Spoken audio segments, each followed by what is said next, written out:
பலர் என் காது படும்படியாகவே டாக்டர் வெளிநாட்டுக்கு போகிற வரைக்கும் கொஞ்சம் நல்லா தான் இருந்தார், திரும்ப வந்ததுலேருந்து என்னவோ ஆயிடுச்சு, அவருக்கு தமிழ்லையே பேசுகிறாரு அப்படிங்கிற ஒரு கேலியாக பேசும் அளவிற்கு ஆகிவிட்டது. அது ரொம்ப மனசுக்கு சிரிப்பாகவும் இருக்கிறது, கஷ்டமாகவும் இருக்குது. அதனால் முதல்ல ஒன்று சொன்னேன், தர்மம் செய்யுங்கள், உங்களால் என்ன முடியுமோ அதை செய்யுங்கள். இரண்டாவது, உங்களுடைய தாய்மொழியான தமிழில் எந்த விதமான தயக்கமும் இன்றி, நீங்கள் பார்த்தீங்கன்னா பல இடங்களில் நீங்கள் வெளிநாட்டுக்கெல்லாம் போனாலும் வெளியே போனாலும் இப்போ மலையாள நாட்டுக்காரங்க பார்த்தீங்கன்னா மலையாளத்தில் தான் பேசுவாங்க, கன்னட நாட்டுக்காரங்கன்னா கன்னடத்தில் தான் பேசுவாங்க. நம்ம தமிழ்நாட்டு மக்கள் மாத்திரம் பார்த்தா high, how are you, what are you doing, ஒரே பீட்டர் தான். இது எந்த பீட்டர், எங்கே இந்த பீட்டர் வந்ததுன்னு தெரியல. அதனால் நீங்கள் எல்லாரும் என்னோட அந்த ஒரு உறுதிமொழி எடுத்துக்கணும். உங்கள் வீட்டுக்குள்ள நீங்கள் தோழிகள் பேசிக்கொள்ளும் பொழுது தமிழில் தான் பேச வேண்டும். பேசுவீங்களா? ஏன் சொல்கிறேன் அப்படின்னா, இது ஒரு சின்ன ஒரு முயற்சி. நீங்கள் தமிழில் பேசணும் என்கின்ற ஒரு எண்ணத்துடன் தமிழில் பேசி பழக வேண்டும். மூன்றாவதாக ஒரு சின்ன விஷயம் சொல்லிட்டு நான் அமர்றேன். இப்போ நீங்கள் இருக்கிற காலகட்டமானது உங்களுடைய மனதை, எண்ணங்களை பல விதத்திலும் சிதறடிக்கும்படியான ஒரு காலகட்டம். அதற்கு ஒரு முக்கிய காரணம் என்னன்னா, இந்த சனியன்.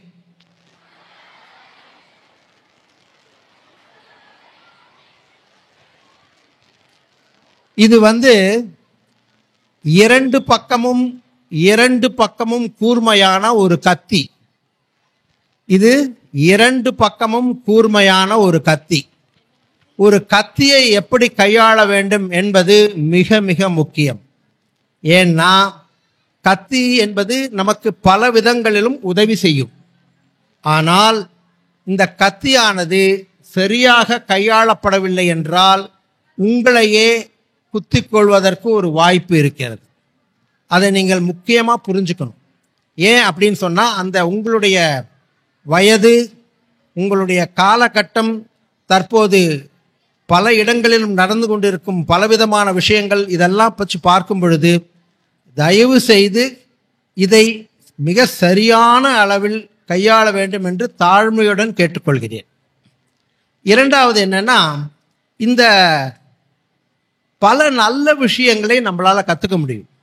இதனுடைய உபயோகங்கள்னு பார்த்தீங்கன்னா நல்ல உபயோகங்கள் நிறையா இருக்குது. ஆனால் தவறான முறையில் அதை பயன்படுத்த தொடங்கினோம் என்றால் வேண்டாத விளைவுகள் மிக மிக அதிகமாக தற்போது மாணவ சமுதாயத்திடம் சம்பவித்து கொண்டிருக்கிறது. அது பள்ளியிலும் சரி, கல்லூரியிலும் சரி. அதனால் இதை மிக மிக கவனமாக கையாள வேண்டும். இன்னொன்று ஒரு விஞ்ஞானபூர்வமான ஒரு விஷயம் சொல்கிறேன். இது இங்கே நிறைய தாய் தந்தையர்கள் வந்திருக்கிறீர்கள். இப்போது நாங்கள் மருத்துவமனைகளில் ஆட்டிசம் என்று சொல்லக்கூடிய ஒரு பிரச்சனை. ஆட்டிசம் என்றால் ஒரு குழந்தையானது அதனுடைய அறியும் தன்மை, படிக்கும் தன்மை, புரியும் தன்மையில் வித்தியாசமான குறைபாடுகளுடன் இருக்கக்கூடிய ஒரு விஷயம். அந்த குழந்தைகளுக்கு படிப்பதற்கோ, கணிதம் விடுவதற்கோ, தொடர்ந்து பேசுவதற்கோ, கண் பார்வையில் பார்ப்பதற்கோ பலவிதமான வித்தியாசங்களுடன் இருக்கக்கூடிய குழந்தைகள். இந்த ஆட்டிசம் என்பது முன்னால் ரொம்ப ஒரு அபூர்வமான பிரச்சனையாக இருந்தது. தற்போது பெற்றோர்கள் ஒரு 2 வயதுக்குள்ள குழந்தைகளுக்கு இந்த செல்போனை கொடுத்து பழக்குவதனால் ஒரு குழந்தையானது ஒரு நாளிற்கு 20 நிமிடத்திற்கு மேலே இந்த செல்போனில் பழகும் பொழுது ஆட்டிசம் மிக அதிகமாக வருகிறது என்று விஞ்ஞானம் சொல்கிறது. அப்போது இந்த செல்போன் டைம் மிக குறைவாக இருக்க வேண்டும். அவசியம் இருக்கும் பொழுது அதை உபயோகப்படுத்த வேண்டும். குழந்தைகளிடம் செல்போனை தயவு செய்து கொடுக்கக்கூடாது என்று பெற்றோர்கள் உணர வேண்டும் என்று சொல்லிக்கொண்டு, தர்மம் செய்யுங்கள், தமிழில் பேசுங்கள், இந்த 2 முனை கொண்ட கத்தியை சரியாக கையாளுங்கள் என்று சொல்லிக்கொண்டு, இந்த வாய்ப்பை கொடுத்த நிர்வாகத்திற்கு என்னுடைய மனமார்ந்த நன்றியை தெரிவித்துக் கொண்டு அமைகிறேன். வணக்கம். நல்லதொரு இசையோடு எங்களது இதயத்தை கவர்ந்து நிறுவனர் அவர்களின் நினைவு போற்றி ஏட்டில் எழுத இயலாத என் பள்ளியின் வரலாற்றை அழகாக எடுத்துரைத்த மருத்துவர் ஐயா அவர்களுக்கு எங்களது மனமார்ந்த நன்றியை தெரிவித்துக் கொள்கிறோம். 600க்கு 568 மதிப்பெண்கள். CKK மெட்ரிக் பெண்கள் மேல்நிலைப்பள்ளி கோபிச்செட்டிப்பாளையம் செல்வி ஷாலினி எஸ் 600க்கு 584 மதிப்பெண்கள்.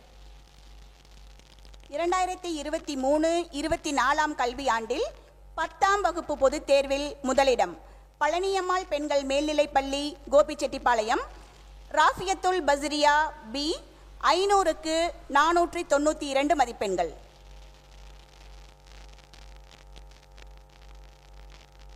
CKK மெட்ரிக் பெண்கள் மேல்நிலைப்பள்ளி கோபிச்செட்டிப்பாளையம் 10ஆம் வகுப்பு பொதுத் தேர்வில் 500க்கு 499 மதிப்பெண்கள் பெற்று மாநில அளவில் முதலிடம் பெற்ற CKK மெட்ரிக் பெண்கள் மேல்நிலைப்பள்ளி மாணவி செல்வி ஆர் கோபிகாவிற்கு ரூபாய் 10,000ற்கான காசோலை வழங்கப்படுகிறது.